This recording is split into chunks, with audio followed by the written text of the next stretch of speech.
کیونکہ ہر کسی کا ایجاد کرنے والا الگ ہے، لیکن جب سنت کے لیے بات آئے گی تو سنت مکہ کے اندر بھی وہی، مدینہ کے اندر بھی وہی، دنیا کے ہر کونے کے اندر۔ کیوں؟ سنت کا منبع ایک ہے اور وہ اللہ کی کتاب ہے اور محمد کا فرمان ہے صلی اللہ علیہ وسلم۔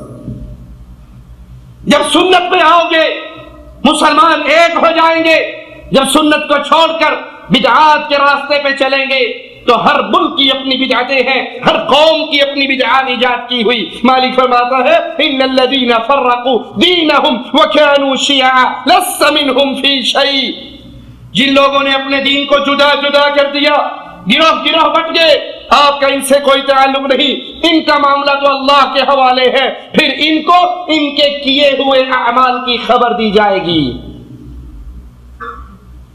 آج تو اہل سنت کو چپ کرانے کے لیے اہل بدعت کا جواب کیا ہوتا ہے؟ ارے تم ہو کتنے، آٹے میں نمک ہو، تمہارے پاس ہے ہی کیا، تعداد تھوڑی ہے۔ پوری دنیا گھوم کے دیکھو، پوری دنیا کے اندر قبروں پہ سجدہ کرنے والے ملیں گے، قبروں کا طواف کرنے والے ملیں گے، قبروں کو پکی بنا کر ان پہ چراغ جلانے والے ملیں گے، بند قبروں کے اوپر پنکھے چلانے والے ملیں گے۔ تم ہو کتنے؟ اپنے آپ کو اہل سنت کہلانے والوں، اپنے آپ کو اہل الحدیث کہلانے والوں، تم تو آٹے میں نمک ہو۔ ہم کہتے ہیں تمہاری مثال بھی اگر مان لی جائے، ارے کوئی آٹے میں بیوی نمک نہ ڈالے اس کا خامن وہ روٹی نہیں کھا سکتا، یہ نمک اتنا ضروری ہے۔ یہ دلیل نہیں ہے اہل حق اور اہل باطل کی تعداد کس کی زیادہ ہے۔ آج تم جو چاہے دین اسلام کے نام پہ نئے نئے کام کر لو، رجب میں کنڈے کر لو، شعبان میں شب برات بنا لو، قبروں کے طواف کر لو، قبروں پہ سجدے کر لو۔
غسل دے لو۔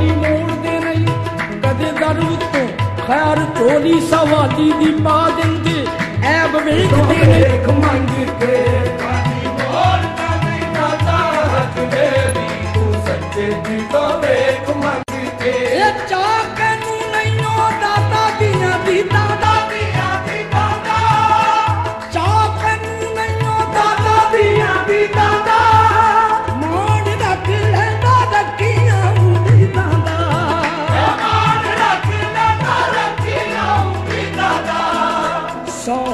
پھر مردوں کو پکار لو۔ تم نے عبادات میں، عقائد میں، اعمال میں جو جو نئے کام کرنے ہیں کر لو، لیکن یاد رکھو ایک گھڑی قیامت کی آنے والی ہے۔ مالک فرماتا ہے دنیا میں تمہارے کیے ہوئے کاموں کو اس دن تمہیں اطلاع دی جائے گی، خبر دی جائے گی۔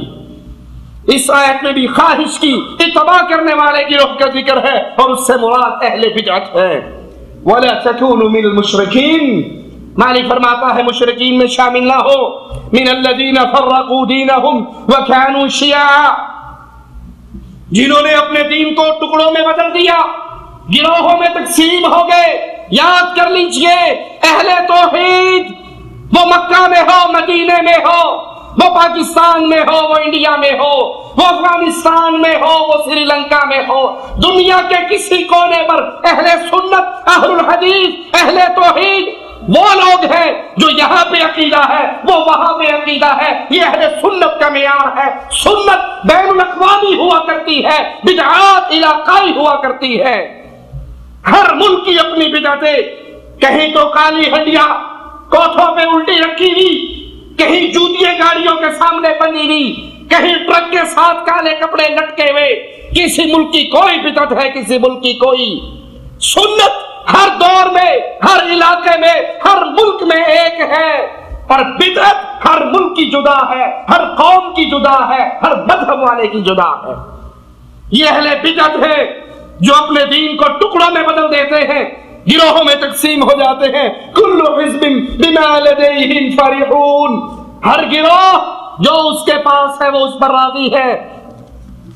کوئی چشتی رنگ پہ راضی، کوئی صابری رنگ پہ راضی، کوئی ملتان والے پہ راضی، کوئی مانسیرے والے پہ راضی، کوئی ڈولے شاہ پہ راضی.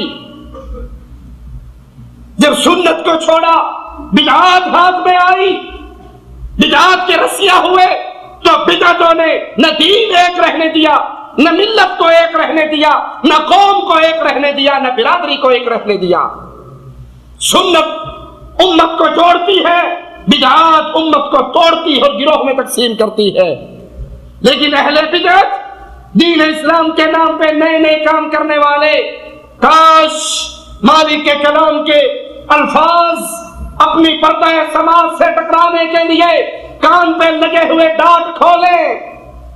جن کے مولوی ان کو پٹی ہی یہ پڑھاتے ہیں، جو مرضی ہو جائے وہابیوں نے کول نہ دیا جائے، وہابیوں کی بات نہ سننا، اہل حدیثوں کی بات نہ سننا، اہل توحید کے جلسوں میں نہ جانا، اہل توحید کی مجلسوں میں نہ بیٹھنا. کیوں؟ ان کے بڑے جانتے ہیں جو ایک دفعہ گیا وہ واپس. یہ آج کے دور کے مشرکین کا حال نہیں ہے، ہر دور کے مشرکوں کا یہی واویلا رہا ہے. ایک عرب کا شاعر مکے میں داخل ہوا، ابو جہل کی پارٹی نے اس کا باہر جا کر استقبال کیا اور کہا تم آئے ہو مکہ کے اندر، اہلاً و سہلاً، لیکن ذرا تمہیں ایک خطرناک بات ہم بتا دیں، ہماری قوم میں نعوذ باللہ ثم نعوذ باللہ ایک نیا جادوگر آیا ہے اور اس کا نام محمد صلی اللہ علیہ وسلم. اس کے پاس نہ بیٹھنا، اس کی بات نہ سننا، کیونکہ ہمارا تجربہ ہے جو اس کی ایک دفعہ سن لیتا ہے پھر وہ اسی کا ہو جاتا ہے. بہت بڑا شاعر ہے، بڑا عجیب کلام کہتا ہے، تم نہ بیٹھنا. وہ کہتا ہے میں نے مکے کی حدود میں داخل ہونے سے پہلے کاٹن روئی لے کر اپنے کانوں میں ڈال لی اور پھر مکے میں داخل ہوا. میں بیت اللہ کا طواف کر رہا کہ امام الانبیاء علیہ الصلوۃ والسلام مجھے نماز پڑھتے ہوئے نظر آئے، قرآن پڑھتے ہوئے نظر آئے. میرے جی میں آیا پوچھو تو صحیح کہتا کیا ہے، سننے میں کیا حرج ہے، مجھ سے بڑا تو کوئی شاعر نہیں ہے، سب سے بڑا شاعر ہوں عرب کا. اگر شاعرانہ کلام ہوا تو کہہ دوں گا یہ تو شعر ہے، اور اگر حقیقت ہوئی تو اس کو تسلیم کر لوں گا. میں آپ صلی اللہ علیہ وسلم کے پاس آ کر بیٹھ گیا. میں نے پوچھا کیا آپ کی دعوت ہے، کیا آپ کہتے ہو؟ آپ نے کہا اِنَّا أَعْطَيْنَاكَ الْكَوْثَرَ فَصَلِّ لِرَبِّكَ وَانْحَرْ إِنَّ شَانِئَكَ هُوَ الْأَبْتَرُ. 3 آیتیں قرآن کی سنائی.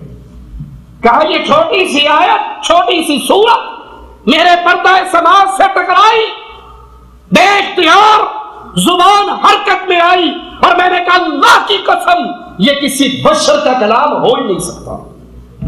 مجھے بھی کلمہ پڑھائیے، مسلمانوں میں شامل فرمائیے. اہل شرک ہر دور میں وویلا کرتے آئے، اہل توحید کی باتیں نہ سننا. یہ روکتے کیوں ہیں؟ اس کی وجہ یہ ہے اہل توحید کے ہاتھوں میں یا رب کا قرآن ہے یا محمد کا فرمان ہے صلی اللہ علیہ وسلم. رب نے تیسرا ہاتھ نہیں دیا ہے، ہمارے پاس تیسری چیز نہیں ہے. ہم نہ اپنے پیروں کی طرف بلاتے، نہ اپنے اماموں کی طرف بلاتے، نہ اپنے شیخ و مرشد کی طرف بلاتے. بلکہ ہمارا کوئی شیخ و مرشد امام و حضرت ایسا جس کی ہر بات کو سینے پر لکھا جائے وہ سوائے محمد کی اور کوئی ہے ہی نہیں صلی اللہ علیہ وسلم۔ اہل توحید ہر دور میں امام الانبیاء کی بات کرنے والے، اور جو اہل شرک ہے، اہل بدعت ہے، وہ حدیثوں اور سنتوں کے خلاف باتیں کرنے والے۔ آئیے قرآن حکیم کی یہ آیت سنیے اور پھر ان بدعات کو پھیلانے والوں کو سنائیے۔ مالک فرماتا ہے فَلْيَحْذَرِ الَّذِينَ يُخَالِفُونَ عَنْ أَمْرِهِ أَن تُصِيبَهُمْ فِتْنَةٌ۔